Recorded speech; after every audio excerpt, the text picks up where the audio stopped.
সিলেট আন্তর্জাতিক ক্রিকেট স্টেডিয়ামে মঙ্গলবার 11 নভেম্বর থেকে বাংলাদেশ ও আয়ারল্যান্ডের মধ্যকার প্রথম টেস্ট ম্যাচটি শুরু হচ্ছে।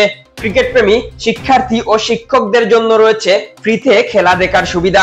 টিকিট ছাড়াই সরাসরি মাঠে বসে উপভোগ করা যাবে পুরো match. Bangladesh cricket board BCB জানিয়েছে 11 নভেম্বর থেকে 15 নভেম্বর সিলেট আন্তর্জাতিক ক্রিকেট স্টেডিয়ামে অনুষ্ঠিত টেস্ট ম্যাচটি স্কুল, কলেজ, বিশ্ববিদ্যালয় ও ক্রিকেট একাডেমির শিক্ষক শিক্ষার্থীদের জন্য ফ্রি থাকবে। কেবল পরিচয়পত্র সঙ্গে আনলেই গেট পার হওয়া যাবে। বিসিবির পরিচালক ও সিলেট বিভাগের দায়িত্বপ্রাপ্ত কর্মকর্তা রাহাত শামস বলেন, শিক্ষা প্রতিষ্ঠানের শিক্ষার্থী, শিক্ষক ও একাডেমির খেলোয়াড়দের জন্য ম্যাচটি বিনামূল্যে উন্মুক্ত রাখা হয়েছে। স্টেডিয়ামে প্রবেশের জন্য নির্ধারিত গেট নম্বর 2 আর গ্যালারিতে প্রবেশের জন্য গেট 5 থেকে 9 পর্যন্ত খোলা থাকবে।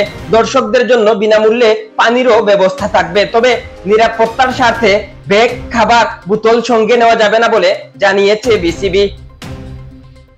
অন্যদিকে সাধারণ দর্শকদের জন্য নির্ধারণ করা হয়েছে সাশ্রয়ী টিকিট মূল্য, যেটাতে বলা হয়েছে গ্রিন হিল এরিয়া ও শহীদ তুরাব স্ট্যান্ডের টিকিট মূল্য 50 টাকা, শহীদ আবু সাইদ স্ট্যান্ড 100 টাকা, ক্লাব হাউস 250 টাকা, গ্র্যান্ড স্ট্যান্ডে 500 টাকা দিয়ে টিকিট কেটে খেলা উপভোগ করা যাবে।